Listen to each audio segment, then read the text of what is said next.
Dear student, I'm SD Sen from EDUINFINITE Kolkata. We have started this program for those students who are aware of chemistry, but the thing is that after this slide you will get the conception that how easily a chapter can be covered up. It is just not that just you reading the book, you are understanding, very difficult to understand that. So this is the periodic table. I want to give you some tricks with respect to this chapter. Atomic number of an element is given. You have to find out the position of the element, or what will be the formula of its oxides, chloride, sulfate, nitrate, etc., etc. So, just to have a basic idea, modern periodic table consists of mainly three groups. This is the three blocks: S block, P block, and in between S and P, this is the D block. Total number of groups is 18. 1 and 2 belongs to S block. From group 3 to group 12 belongs to D block, and from 13 to 18 belongs to P block. Now, if we consider the number of elements in every period, you see in the first period only 2 elements are there, namely hydrogen with atomic number 1 and helium with atomic number 2. Similarly, period 2 and this N stands for period. Period 2 and period 3 each containing 8 elements. There is no D block elements. Period 4 and 5 each containing 18 elements. I have shown only this group. There are elements here, no need to mention. Period 6 and 7 each containing 32. Now the very interesting thing, you see, first element consists of 2 elements, second and third consist each with 8 and 8, fourth and fifth each containing 18 elements, while 6 and 7 containing 32 elements each. See, atomic number of hydrogen is 1, and this period having 2 elements. So if we add 2 with this 1, that is number of elements in first period with this atomic number, we will get the next element just below hydrogen with atomic number 3, because 1 plus 2 is equal to 3. I mentioned that period 2 and 3 containing 8 elements. So in this period there are 8 elements. If you add 8 with 3, you will get the next element just below lithium is sodium. Similarly, 11 plus 8 making 19 potassium, 19 plus 18 making 37 rubidium, 37 plus 18 making 55 cesium, and group 7, period 7, 55 plus 32 making 87.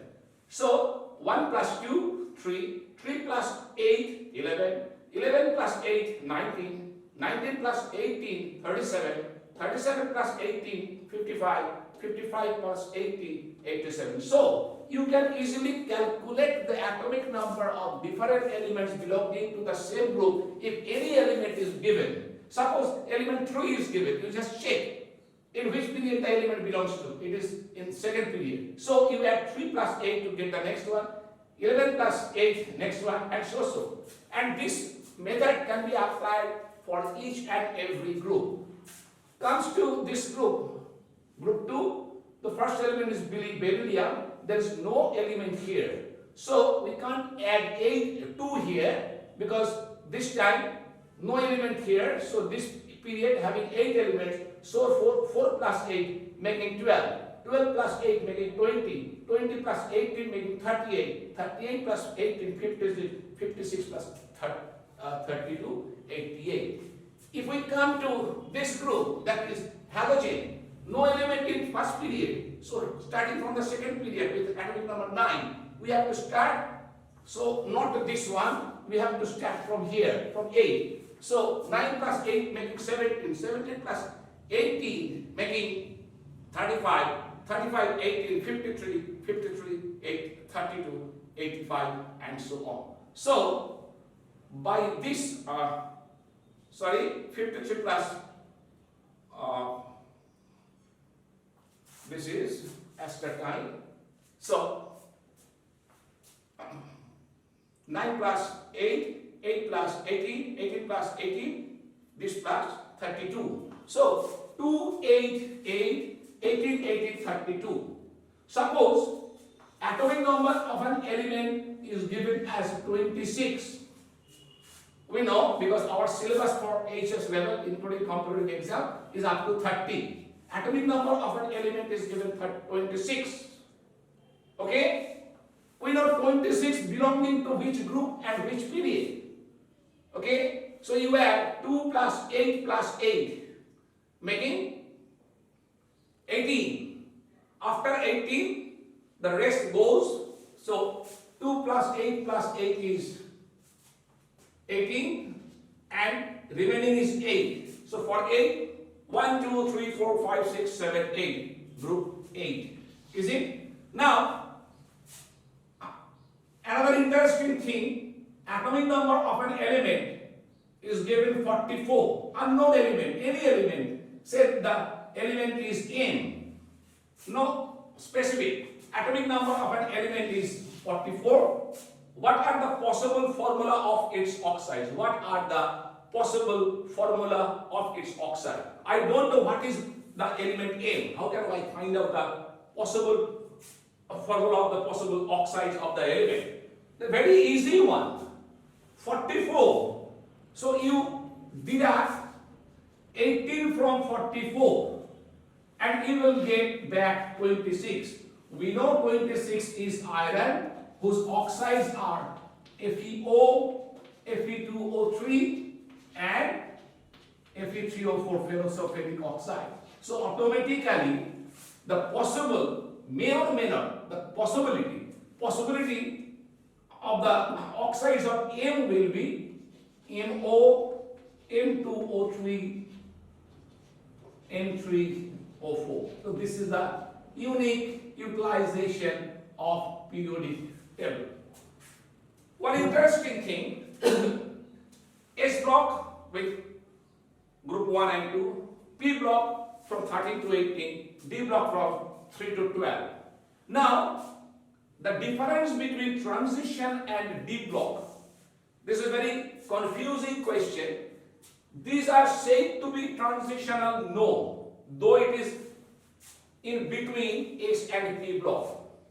As per the definition of transition elements, those D block elements, so restricted within this D block, those D block elements having unpaired electron either in their ground state or in any of its oxidation state are said to be transitional element.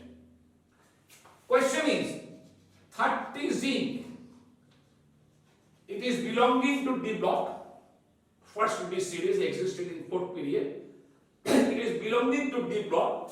Now check whether it is said to be a transition element or not.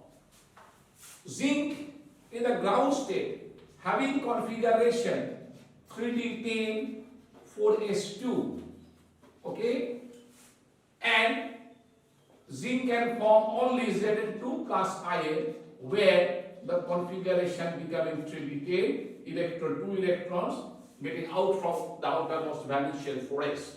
So either in the ground state, zinc having completely filled d orbital, and also in its only oxidation state plus 2, it is also having completely filled d orbital, that is 3d10. So zinc is said to be a D block but not said to be a transition metal or transitional element. So that is a very important question for your board exam. Zinc is not said to be a transitional element. First you define what is called transitional element and then show that both in the ground state and in the Zn plus 2 state, in both the cases, zinc having completely filled d orbital with 10 electrons. And this phenomena or this thing is also valid for all these elements, zinc, cadmium and mercury. Okay, now comes to this point. As per the modern periodic table, elements are being arranged in the order of their increasing atomic number, not atomic weight but atomic number. Now, we have arranged all the elements. See here, after 57 it is becoming 72.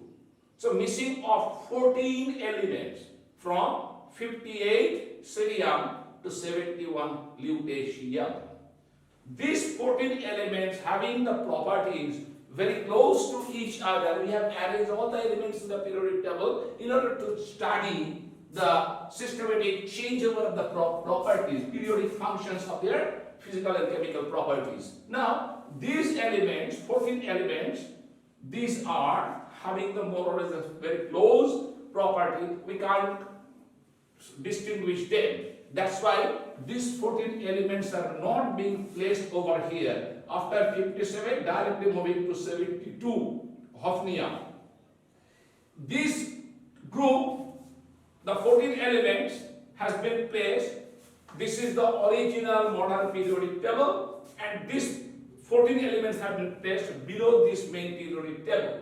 Similarly, in period 7, after 89 actinium, the element coming is with atomic number 104 instead of 90. So automatically the question, where are the elements, 14 elements from atomic number 90 thorium to 103 lawrencium? Again, these are belonging to the second F block elements have been placed below the main periodic table.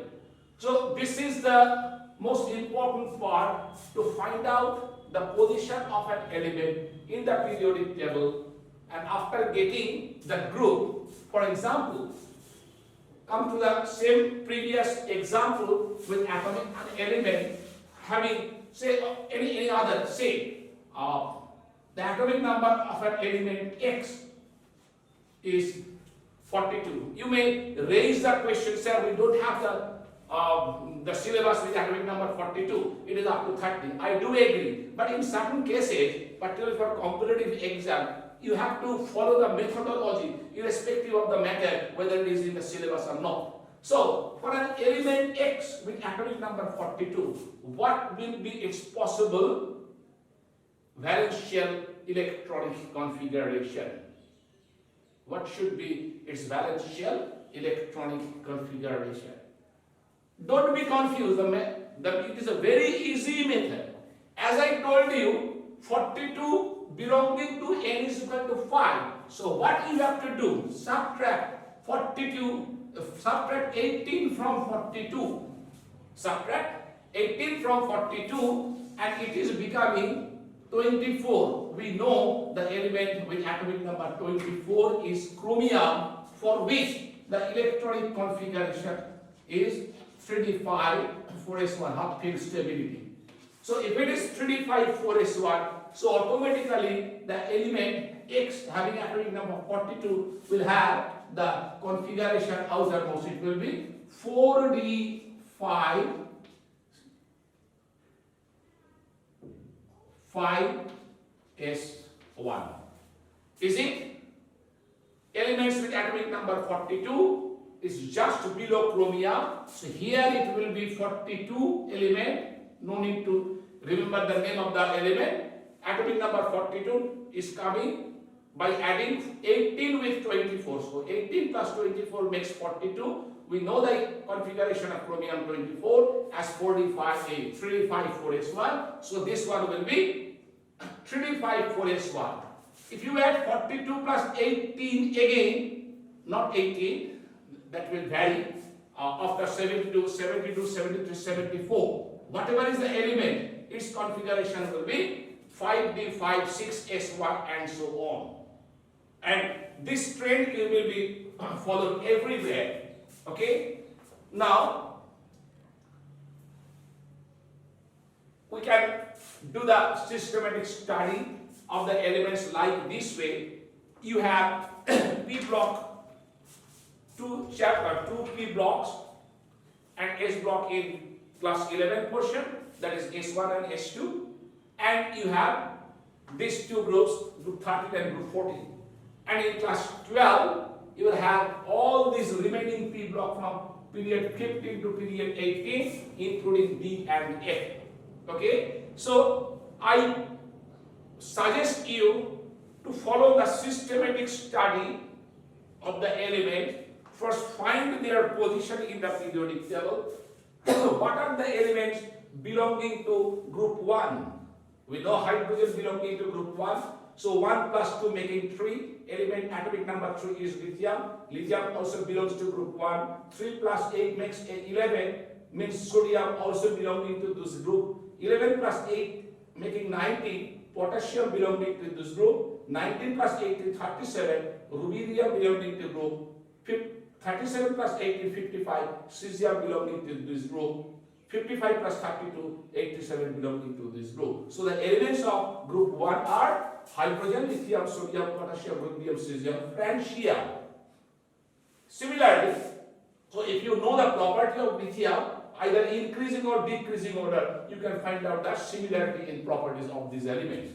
Okay? Similarly, come to group 2. The first element is beryllium with atomic number 4. 4 plus 8 makes 12. Atomic number 12 is magnesium. 12 plus 8, 20. Calcium. 20 plus 18, 38 strontium. 38 plus 18, 56 barium. 56 plus 32, 88 radium. So all these elements belonging to group 2. Similarly, do study for P block also. For group 13, first element is boron with atomic number 5. 5 plus 8 makes 13 aluminium. 13 plus 18 makes 31 gallium. 31 plus 18 makes 49 indium. 49 plus 32 is 81, it is thallium. Similarly, carbon 6 plus 8, 14 silicon. 14 plus 18, 32 germanium. 32 plus 18, 50 scanum. 50 plus 32, 82 lead. And you can go for all these in this way. Interesting thing, helium. Its configuration is 1s2. Helium having configuration 2 helium, its configuration is 1s2. If we see the configuration of this one, this is NS1. N stands for this number. For hydrogen 1s1, for lithium 2s1, for sodium 3s1, and so on. And for this one, it will be NS2. If we consider beryllium, it is 1s2, 2s2. Magnesium 1s2, 2s2, 2 physics, 3s2. This is 4s2. So all having NH2. So in this context, if we consider helium, it is having electronic configuration 1s2. So it should be placed over here after hydrogen. But in the modern periodic table, instead of placing here, helium has been placed here in the P block instead of having 1s2 configuration, which is to be placed in S block, but it has been placed accurately at group 18 along with the other inert gases. So this is again a drawback of modern periodic table considering the electronic configuration. Okay, so this is the tricks by which we can find out the position of an element in the periodic table, and automatically, if you know the property of any element above that atomic number in the same group, the property of any element of the group, if it is known, you can assess what should be the property of that unknown element with an unknown atomic number. So that's all. I think it is clear to you. If you like this, please make comment. It will be given in our YouTube. And if you have any queries, definitely we will meet again with you, my dear students. Thank you very much. Bye.